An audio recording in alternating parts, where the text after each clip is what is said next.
handsome stud in front of me. I am at his home studio. We're at the Performance Pavilion. Jesus, this man is an animal. I'm super happy that I got to do this again. Today is a fun episode. Last time we talked about some crazy shit, you know. This time we're just going to talk about some fun stuff, some functional stuff. Zack Pavel, thank you again, man, for joining me. Yes, sir. Thanks for coming over, man. Making it down my way. It feels cool to be in my space. Mario's been down here like 2 or 3 times. And, when Super Mario shows up, man, I better give a super effort. So we got a little pump on, man. Yeah. 30, 40, quality over quantity, but you know, so hard. So. Well, I was honestly fucking cooked already when I came here, but something about being in the space, being in the sun, getting the airplanes coming in. So this is a real cut. So if you hear anything like that, just to know we're outside, just trying to catch it, just what it is. Today's topic. What are we talking about? It's functional training versus bodybuilding. But before we do that, I want Zack to take over on this. Like first, please define what the hell bodybuilding is for people and what is functional training, and then we can kind of share both in free flow here, like what the difference between the two is and how you play a role with your training and everything like that. So go ahead. Man. So when I first started out as a trainer, it was like at a corporate gym where you're basically limited to machines, barbells, and dumbbells. Mm-hmm. Machines, barbells, and dumbbells. Bodybuilding's predicated on isolating and overloading muscles, ideally in the hypertrophic range of reps, where it's like 8 reps. So you're catching the balance between enough weight and enough reps to shred down the muscle tissue to grow back bigger and stronger. Bigger for most people's concern. You're going to get stronger inevitably. So that's kind of bodybuilding in my mind in a nutshell. Functional training is the technical phrase or verbiage for functional training is dynamic load-based movement. So moving dynamically, what ultimately dictates dynamic is not just moving in the sagittal, so forward and back, or frontal, side to side, but in the transverse rotational plane. So, and utilizing your entire kinetic chain. So I like to say from the floor through your core gets you more. I like that. Yeah, so let's say, like a lot of that landmine training, you're coiling, so you're basing yourself, rooting yourself in the ground, and the goal is to work from the floor through your core, full body tension, getting extension, and making sure you're engaged. Also, moving your body through your joints through a full range of motion, right? Specifically your knees, your hips, and your shoulders. Dude, I love that saying. Did you learn that when you were training, or is that something you kind of just came up? That's out of my mind. That's good. We gotta put that somewhere right here. When I edit, maybe I could just add that on there, because that's a great way to think about from the all the way up, down. But for me, bodybuilding I feel like it's the first entry when anyone comes in.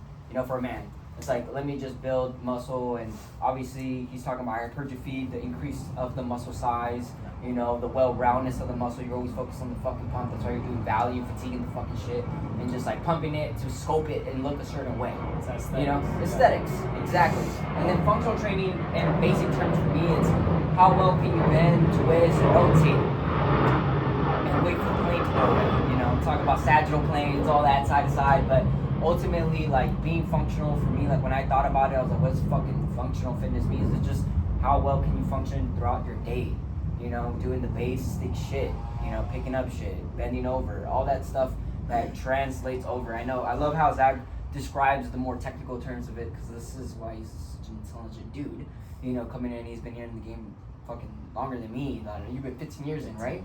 15 years in, bro. I feel like as a trainer, like, I think when you get to the second, third year, like, you actually got well enough, and then when you're like past the 5, 6, 8, then you get to 10. I'm not in 10 yet, I'm in 8, but like when you get 10, like, you're damn good because you stuck along. You know what I mean? Because a lot of guys, they're like, I'd say I spent the first half of my career focusing on bodybuilding stuff. I mean, I would use some cables and get a little dynamic, but I didn't get into kettlebell. I didn't get into kettlebell until probably a little more than 5 years ago.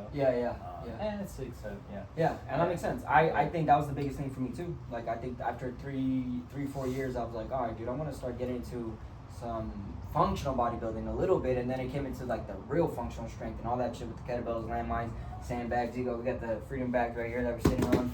So let's talk about the big four of the bodybuilding and how you can make those things functional in your own terms, because the big four is the barbell squats, the deadlifts, the overhead press, the bench, and like that's like usually what people do when they're bodybuilding, right?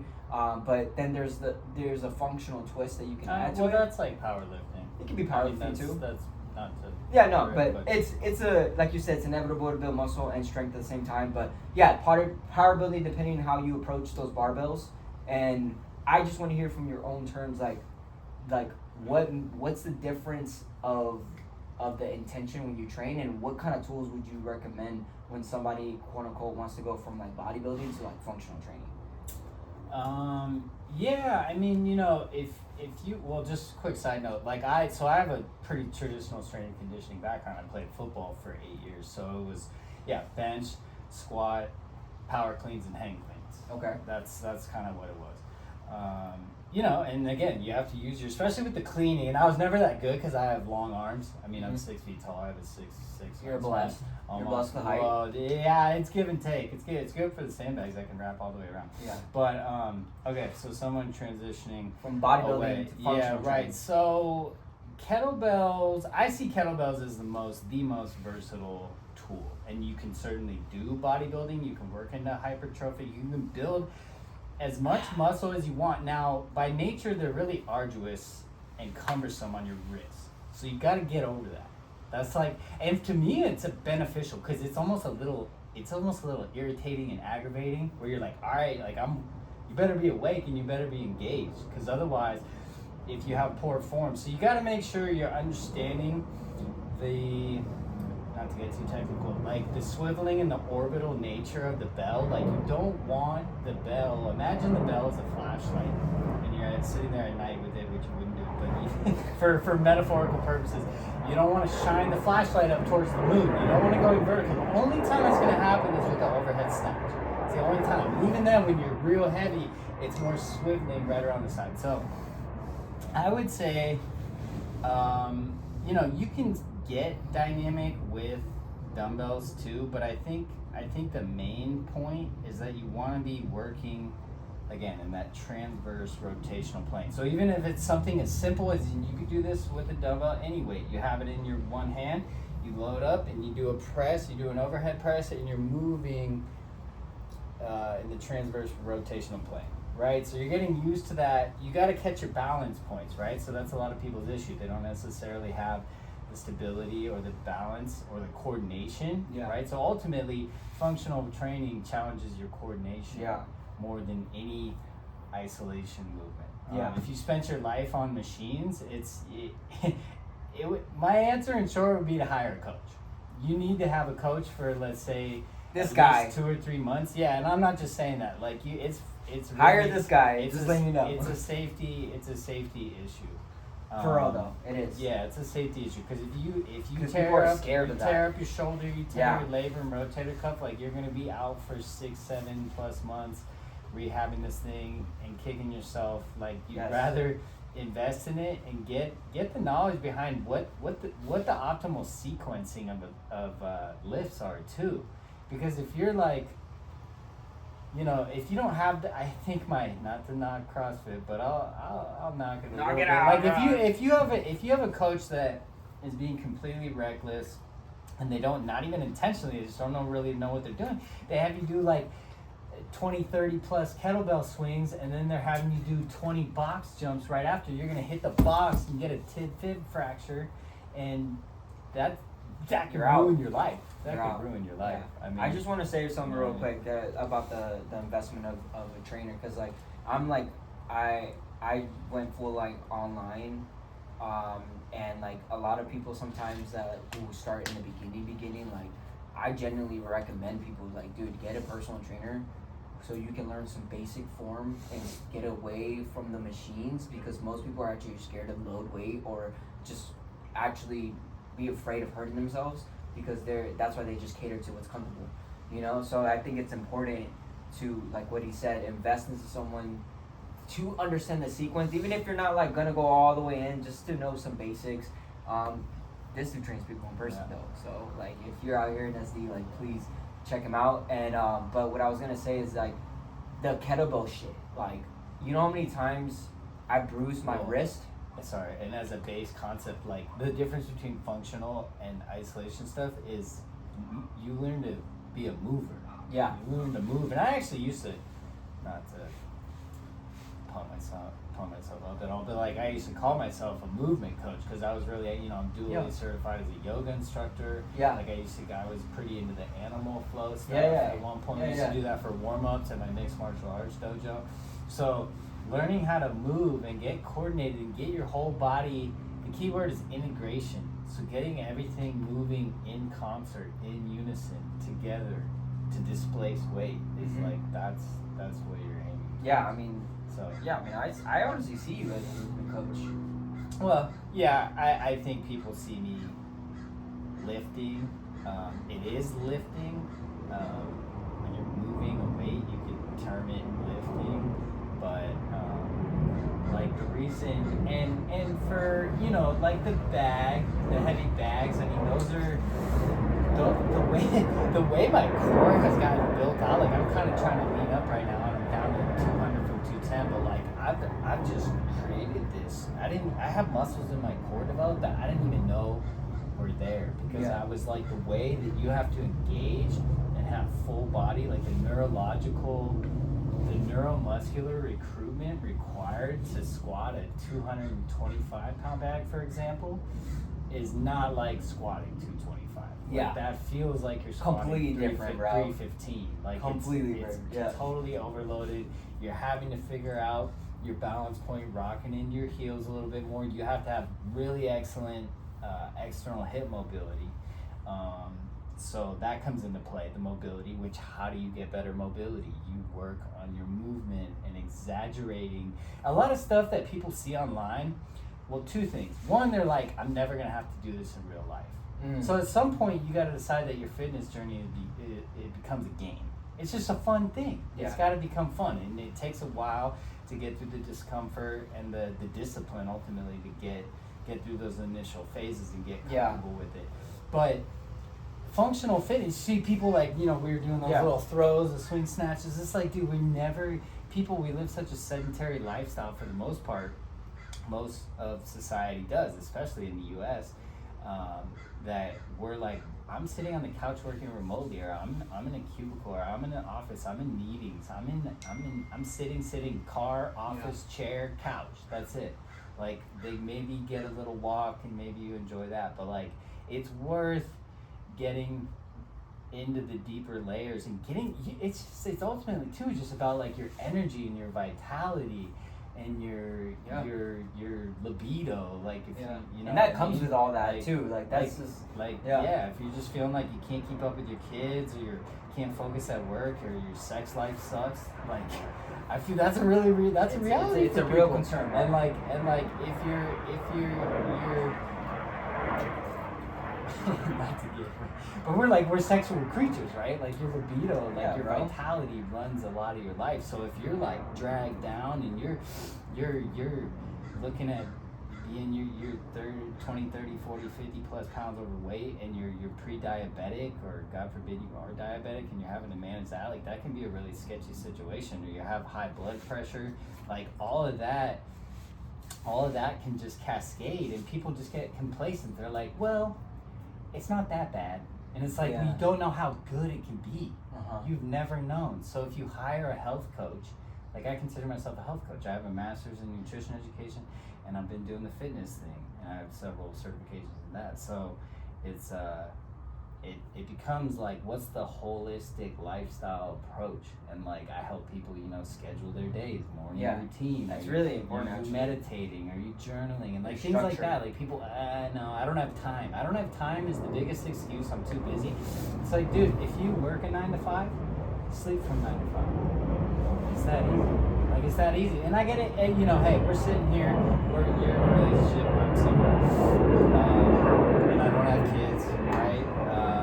So I have a lot more freedom and flexibility in my schedule, but I have a lot of friends who have kids. Like I I'm pretty privy to the dynamics of other people's lifestyles and how they got it. And the ones that have remained on their fitness regimen, yeah, man, they get up at 5 a.m. and they're working out from, maybe they only have a half hour, 40 minutes, from 5:30 to 6 or 5:30 to 6:15, and then it's time to get the kids up, time to get them food, get to school, this, that, and get to work, manage my employees, all that. But like, and that's stressful too. So people don't give the lack of credence given to the stress mitigation component of fitness just flies right over people's head. I was just posting earlier today about like 50 and sometimes more percent. 40% is about managing your emotions. Let me turn this off real quick. 40% of your journey is managing your emotions, but in some cases it's even more.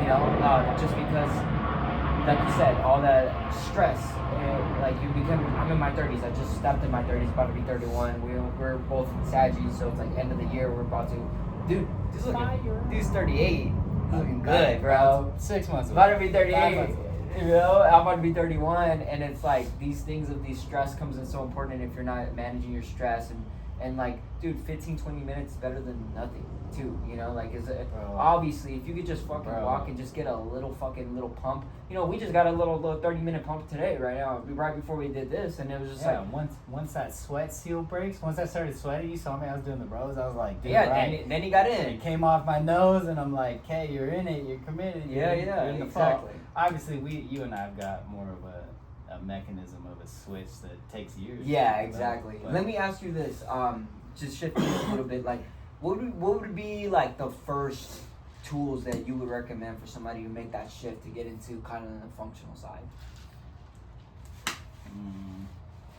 Like for me, it would be the kettlebell. Probably actually bands, man. If you can and we're talking, or cables. Okay. So cables or bands for two reasons. You're getting somewhat dynamic, like let's say you have a low anchored cable and you're going to do a little wood chopper, as we call it, where you're doing it's for your core, prioritizing your obliques, but again, like the landmine, you're working from your core, from the floor through your core, get you more. And right, so you're finishing, you're working, rotating, you're coming up, boom, and it's like controlled, right? You're controlled. It's not a kettlebell where you're, oh shoot, I don't have enough momentum to maintain this path. It's forgiving, and it's letting your body responds to tension ultimately. So, for example, this is my personal philosophy, that you could yield, let's say you're gonna squat, you could yield the same results if you change up the tempo and tension, stress that you're putting your muscles under, let's call it a 225-pound squat versus like a 315. Like if you're somehow limited, you have an injury, for example, my back, I could probably squat 315 if my life depended on it, a handful of reps, right? Yeah.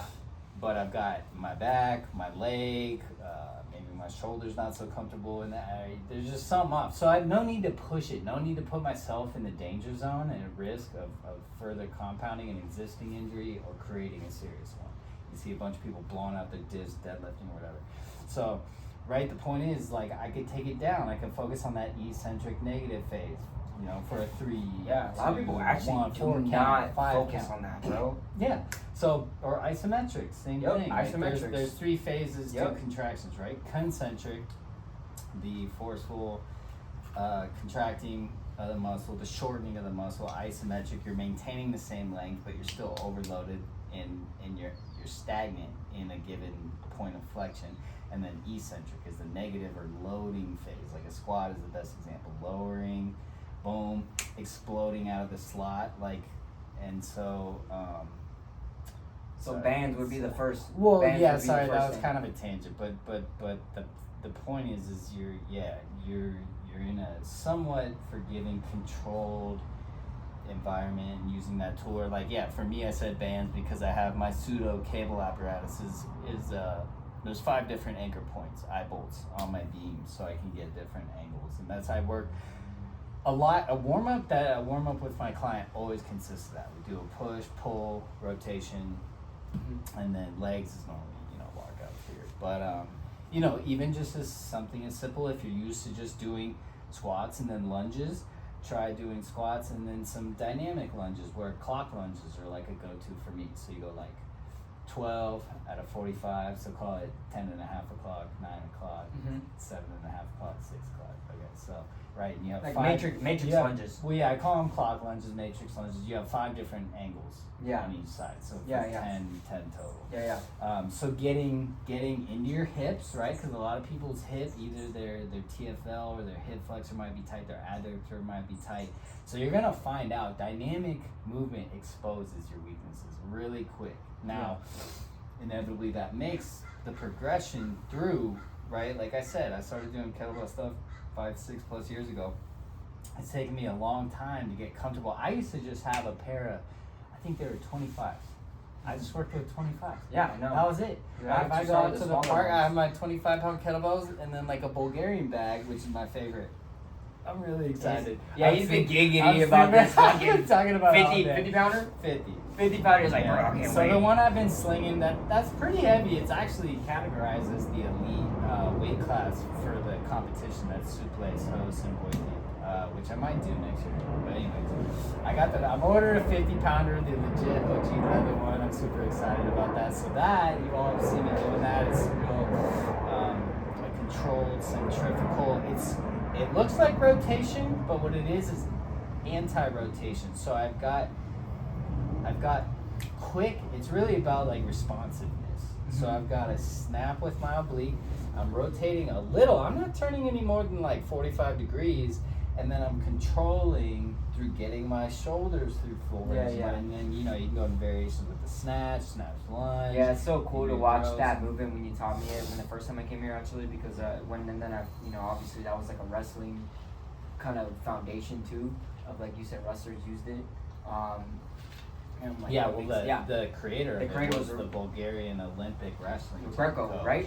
Was it Greco? Yeah. And I was just like, yo, like this is legit, man. And more importantly, I think the biggest thing is like, at the basic level, bands, and then realize how when you do the functional training, be okay that it is going to expose you. And that's the beauty of it, though. Because there's beauty in the struggle when you start to figure out, okay, listen, I'm not here, and I think people stay away from it because they don't want to feel uncomfortable in those positions or be exposed, like you said, because it makes them feel some type of way. But guys in particular have a very hard time asking for help. Yep. And there's been times where like I haven't hired a coach in a while. The last time I had coaching the only time I really had like an extended period of time with coaching was for calisthenics. Oh, really? In particular the parallel bars. Which seems really simple. It's like simple, but it's not easy because you have to have so much tension in your lower body, although it's primarily that compression and all that, man. I had a friend who was like into that too. But for you, I don't know if I've never really known from you if you hired a coach. I've hired many. Well, coaches. I know. Okay, besides Tom, besides Tom on the Lamb, I knew that. Well, no, but before that,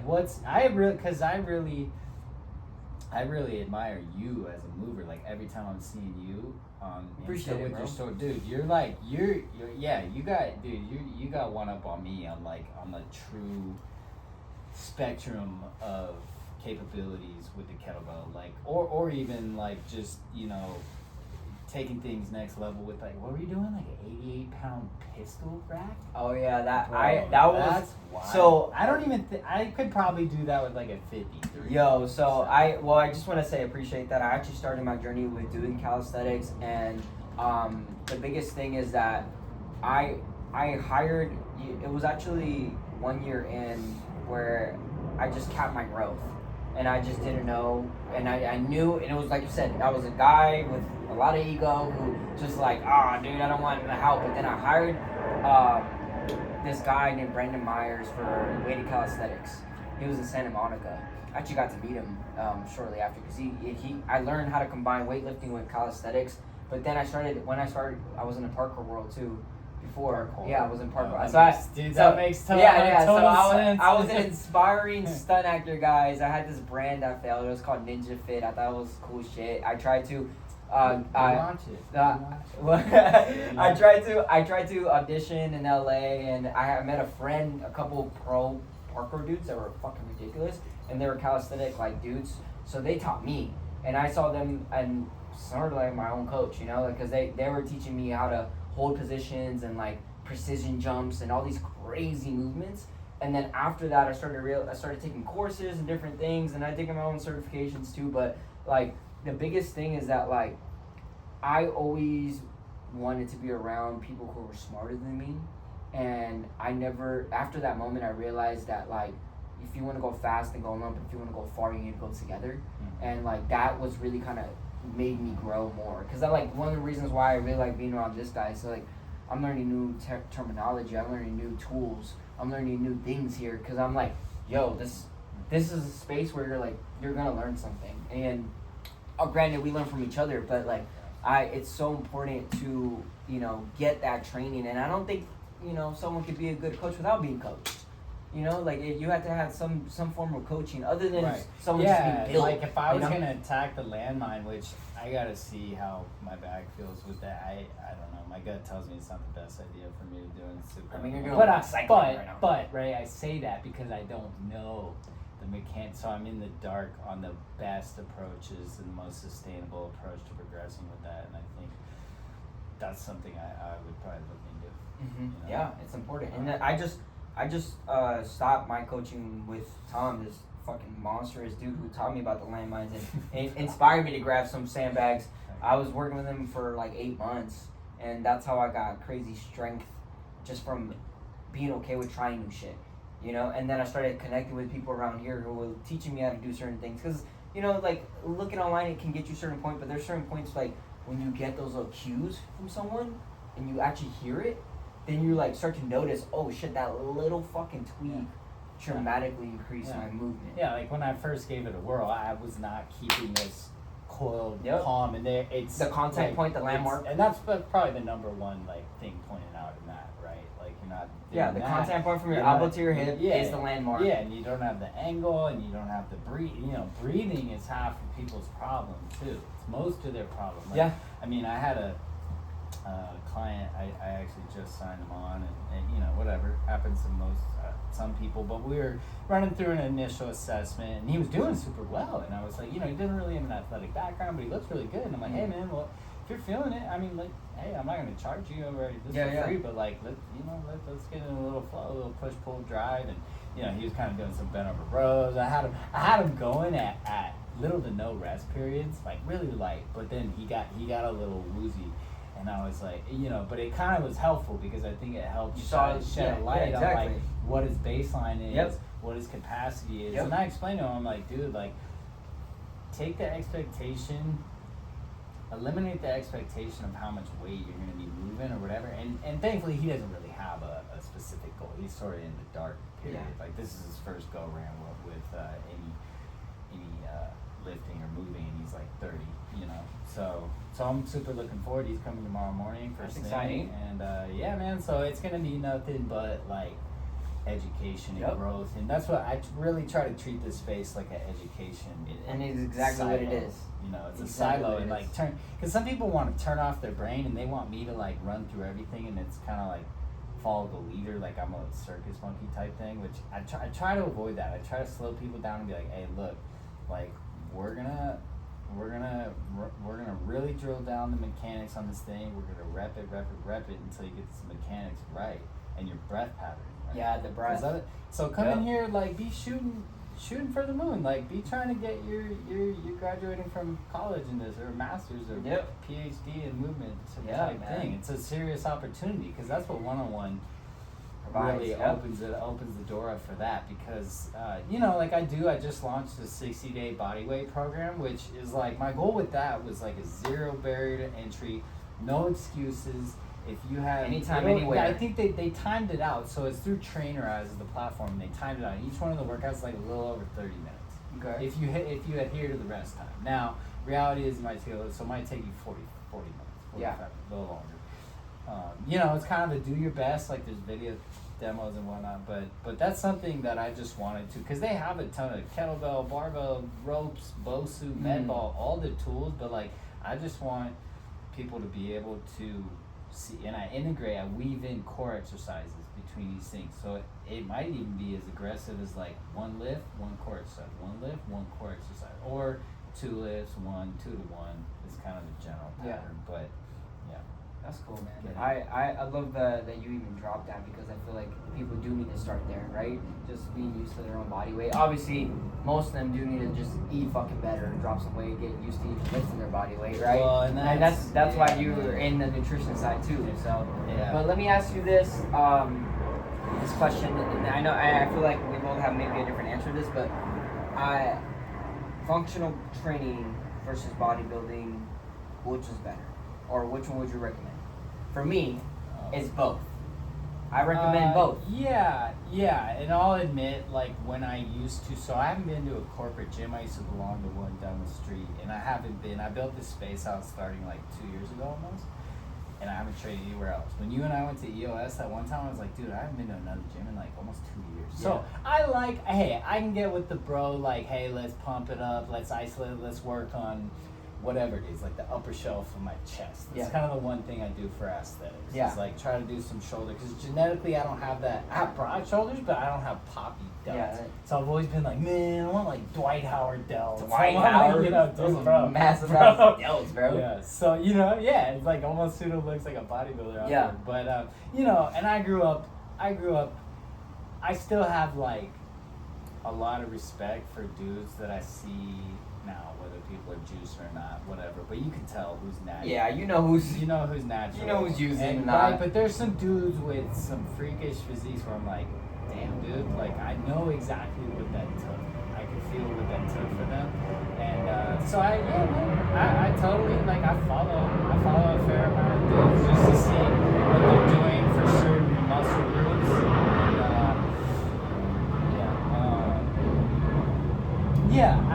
I would say that I've predominantly been leaning on functional stuff. For sure. Do I still do some isolation? Like you and I were doing like a banded hammer curl, which is just as good as doing an overloaded, neutral grip, thumbs up hammer curl with dumbbells. It's the same engagement. A little different. You got a little more dynamic grip and path of the resistance with that variation. Yeah. How do you kind of catch a balance? Well, more importantly, I just want to say that bodybuilding ain't shit without functional strength. And, like, because you can look like you're strong, but you're not really fucking strong. You know what I mean? Like, because I've met a lot of guys like that. And I personally felt like that before, too. Like, I looked like I was bigger and stronger, but then, like, then I see other guys who are, like, able to rotate better than me or touch their toes and are not mobile, like, all these shit, right? And for me, like, now that I went away from the bodybuilding world for a while and then went full hardcore functional, and then I started to kind of bring back the bodybuilding and then kind of just have a good mix. Now it's a mixture of a 4-part system that I do. Now it's like I have sculpting sessions and mobility combined. So that's the isometrics, that's the fucking getting the pump in, basically chasing the pump, and then got the conditioning. I got with the athletic work in there, the multiplanar strength that you've been talking about. And then I got when I do my strength sessions, it's sometimes the big compound, regular OG powerlifting shit, but I always add the things that generally got me that functional strength that had a lot of carryover to my conventional lifting. Because when I did this shit and fucking like the landmines, the other stuff, I was generally mind blown when I did the back rows, the fucking benching, the squat, how much I had to carry over to just the OG lifts. So I feel like I'd rather, it is good to catch a balance, and obviously you're skilled enough to have like a split that works for you, and there's a flow and a balance. But most people don't. They're not going to figure that out. That took a lot of years. I think they need a solid foundation of one, and then build upon it. Bodybuilding is just, but you see dudes walk around the street and they're really developed in most muscle groups, but they're not integrated at all, dude. They're lumbering, they're walking around, or so and so. That's what I meant. That's how I felt. Or you get invited to go do an activity, whether it's like basketball or volleyball or something that requires a level of coordinated athleticism, and they can't hack it at all. Mm-hmm. They're just like, or they come to yoga. I see guys in yoga all the time, bro. And their ego is like getting the best of them, and it's hot as shit, and they can't breathe, and they're it's a different type. There's a lot of isometrics in yoga, so they're not used to that. They're used to the quick catch and release of like a one-to-one tempo on things. And yeah, and I was that guy. I was that guy when I first started yoga 12 years ago. You know what I mean? Yeah. So it was actually a big ego dropper when I stepped in yoga class the first few times. It was scary actually to step into the yoga class, but ultimately, like, yeah, you build a solid foundation. That's what bodybuilding was for me, and then after that, I learned about functional training, like the real whole spectrum of it, you know. And I'm still learning different tools. There's so many other tools that I haven't really explored fully. But at the end of the day, like, now I'm mixing the two because I'm at the point in my life where I want to look good, but I still want to move like a fucking weapon. But it took fucking years of foundation and skills and being okay to look fucking stupid for a while because I'm trying something new. And I feel like that's what stops people. They don't want to look dumb, you know? And they don't want to feel uncomfortable. But at the end of the day, dude. Yeah, one circling back to, I think people probably have a safety concern, and there is that. That's a real reality. That is a real concern. Yep. There's a steep learning curve. So again, it's worth investing in a coach, or there's I guess there's YouTube that gives you some things, but having an in-person thing that knows, like you or I, all the checkpoints, like, okay, cool, boom, you got a good athletic stance. Okay, cool, boom, you got your tricep packed into your lat on your rack. You don't have this flimsy, you're not having this. I tell clients, don't flimsy on me. Don't get flimsy. You know what I mean? Like you got everything engaged, because otherwise you just go buy a kettlebell that's maybe a little too heavy for you. You're really excited, you're ambitious, and some dudes on YouTube telling you to do, I don't know, some sort of complex where you're doing like a high pull, a row, a high pull, a snatch, and all of a sudden you're trying to do a snatch from a guy demoing on YouTube. Like, it might not go so well. No, like, absolutely not. People do Zoom stuff. I do Zoom stuff. Yeah. So that, it's helpful. Yeah, man. Well, yeah, I'm gonna leave on that note, because this is the guy you guys want if you're nearby in this area. What is it? Because I'm still new to SD. What is this area nearby? Oh, Point Loma. Point Loma. Sports arena. Yeah, if you're around that area, please check him out. We're gonna have his links and his bodyweight program he just dropped. I think that's the first place to start. I'm working on a kettlebell one now too, which is gonna be a little more long form. It's probably gonna be a 12-week deal, 90-day deal. Yeah. But yeah, man, I honestly, if I could just throw in like a random kind of motivational thing, I feel like people just aren't super motivated. Like, they might get the isolation stuff, like that's one level of discipline, but to have the perseverance to go through the learning curves of functional stuff, like, you gotta turn it into a game and be grateful that you have a working body. Like yesterday, I might tell them about the event that I went to. So I actually didn't even tell you all this. So I went to, my dad was presenting, he was the chair, co-host at his Rotary Club, which is kind of like a community service-oriented organization of professionals locally, and people kind of at the top of their game in each given profession. But anyways, with broad networks. So one of the organization is Challenge Athletes Foundation, CAF. So the co-founder was there with a guy from Ukraine, and so this kid's he just graduated high school, so he's like 18, 19, and he was in Ukraine. He's from this village where, like, middle of fucking nowhere, no friends. He said, like, there were no kids his age. He has 5 siblings, but they basically got war torn, right, in 22, and his leg got ran over by a tank. Oh man. His leg, let me say that again, his leg got taken by a tank. And so he miraculously, recovered, basically he said, hey, you know what, this is terrible, I'm leaving this, nothing but bad news here. He came to the U.S., got basically taken in by a couple, officially adopted, went to Torrey Pines High School here locally. So now he's had to go through the process of prosthetics and all this, and on all sports, he landed on surfing. He wanted to try surfing. So this kid, not only, right, he could have, and he ran track. he started running track, dude. Yeah. Like, so the guy was insanely grateful. It all depends on what, and that's not to come down on people, but sometimes I just look at people's lack of their motivation is ultimately like a lack of gratitude for like, dude, let's get outside, you can get some fresh air, at least on the weekends or whatever if you work it. But I don't know, I kind of thought it was worth dropping, like, like, dude got his leg taken by a tank. Yeah, it's perspective too, right? Yeah. Yeah, because it's like, every day, bro, I wake up and I'm grateful that I can fucking move my body every day, because I think that's such a blessing to just, and especially the way we move, right? Because the way we move is like, you're feeling really capable. You know, it's, you know, I know this guy does like crazy cycling too, so like being able to run, being able to sprint up a hill, being able to do all these things, like that brings me so much fucking joy, and if it got taken away from me, I'd be so fucking sad.